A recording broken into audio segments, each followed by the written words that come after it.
আমরা দেখেছি যখন সেনাপ্রধান বলছিল যে পিলখানা হত্যাকাণ্ড নিয়ে এবং আরও কিছু বিষয় নিয়ে যে নিজেদের ভিতরে কাদা ছোঁড়াছুড়ি করেন না, তখন পরবর্তী পরিস্থিতির জন্য আমাকে দায়ী করবেন না। তখন আমরা বলছিলাম, অনেকেই আমরা বলছিলাম যে সেনাপ্রধান কেন রাষ্ট্রীয় পলিটিক্সের ভিতরে ইনভলভ হবেন, নাক গলাবেন, এটা ঠিক না।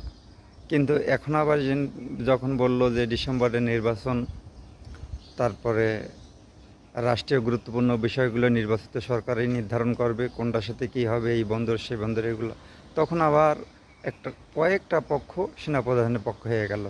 তারা ফেসিস্ট আওয়ামী লীগ সরকারকে সেফ এক্সিট দেওয়ার জন্য আমরা দোষারোপ করতাম। এখন আমাদের মত পাল্টে গেছে, ধারণা পাল্টে গেছে। আসলে পরিস্থিতি যখন পাল্টে যাবে তখন আমাদের ধারণাও পাল্টে যাবে।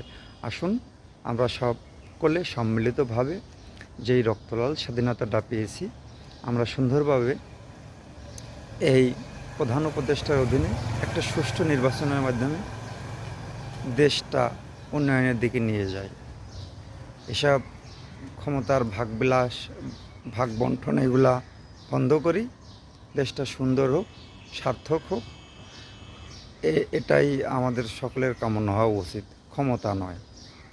ভালো থাকবেন।